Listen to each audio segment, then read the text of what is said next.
An Exalted Orb. Another Exalted Orb. Oh! But I'm on solo self-on.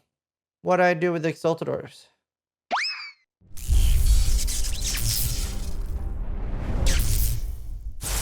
Hi, Zizaran here with another video for 3.15 Expedition League, and I really wanted to talk to you guys about Exalted Orbs on solo self-on.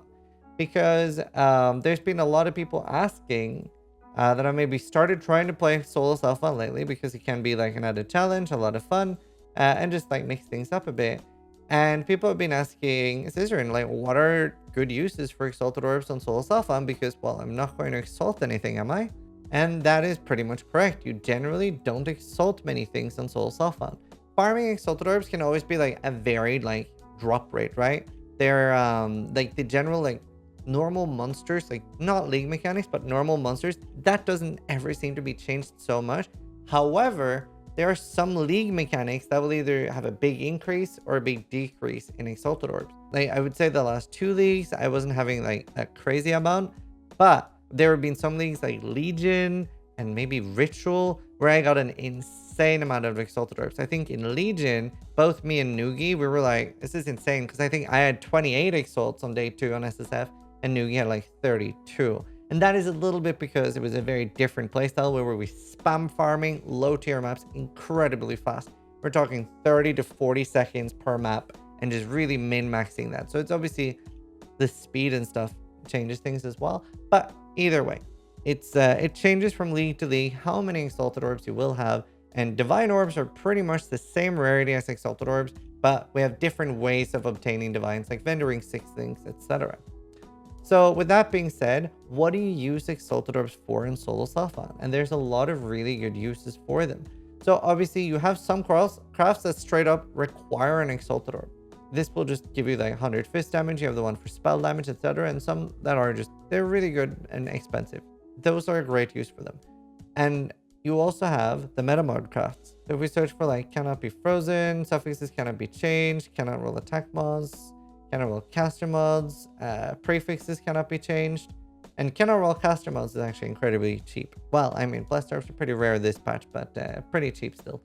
So you have all these meta mods, all of these are very expensive, and then you have the craft, you have the multi-mod, which is 2 Exalted Orbs. That is like generally a very, very normal use for Exalted Orbs. There are some other uses as well. A combination, I guess, of using these meta mods can be, for example, you could have a boot with like really, really good suffixes. Let's say, for example, a shaper boot. And a very, very normal thing here would be to roll like, well, like this actually.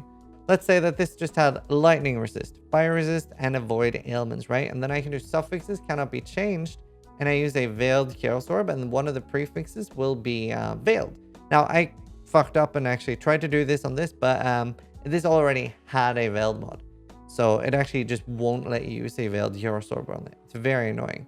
But if this just had lightning instead of lightning chaos, then that would have worked. And then I have a big chance that I would get like a mod like this, where I could get movement speed cannot be chilled. I could get movement speed on onslaught, and then I could just have crafted life, and I would have a really strong boot. That's a very good way of getting onslaught on kill right now. So that is a very, very good use. You also have, let's say you've finished your prefixes. They're really good. Let's say you had like triple tier 1 energy shield, right? You have 300 titanium spirit shield, but you really want to get energy shield as a suffix. Then you can do prefixes cannot be changed and reforge defense with harvest. So that is another really, really good use for them as well.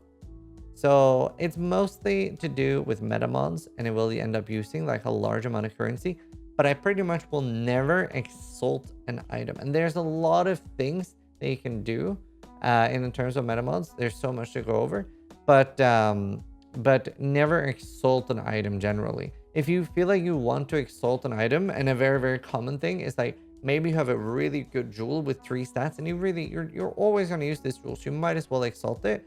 Now, unless you have like 15, 20 exalts, you're probably never going to use an actual exalt. What you will instead do is you'll go to Jun and be like, hey, Jun, where is Leo? And she's going to be like, Leo is in fact level 3 in research, and you're like, good stuff. Let's run that. So you would do Leo level 3 here, and then he is an Exalted Orb. But this is very, very easy to farm up.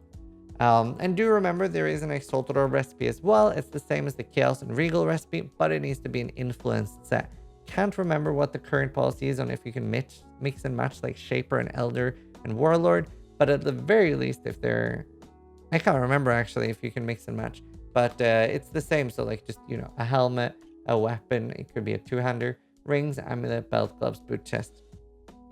And if they're un-ID'd, I think they give you 2.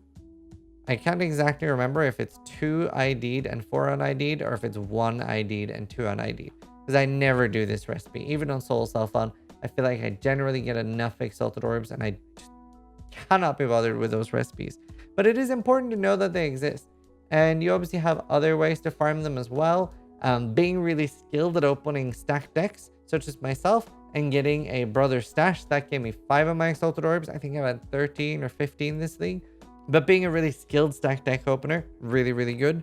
Being really, really skilled at being lucky. Like, for example, people like Steel Mage have mastered this. And getting, like, the Exalted Orb div cards, that can be really good. And, you know, just farming the div card maps. So Arcade, Bazaar, I think both of those drop Exalted cards still. But there are cards that you can farm down to get even more Exalted Orbs. And there are some league mechanics that do drop quite a large amount, like, for example, Ritual. Tyrion as well, for the current mechanic, seems to give a decent amount of Exalted Orbs. Would have been cool if one popped up there for the video. Didn't. But yeah, it does give a decent amount. That's pretty much it. I just wanted to like give a rough idea of remembering that the meta mods exist and they're incredibly useful. I just wanted to make a quick video talking about how incredibly useful these mods are on Soul Self-Found. Like, especially remembering that they can be used with Veiled Chaos Orbs, they can be used with Harvest, etc. So very, very strong. Keep that in mind, and maybe don't slam your own items with Exalted Orbs. So hope this helps you guys. Hope you guys are enjoying the league. Thank you guys so much for watching. Sub if you liked the video, but more importantly, try to die less than I do.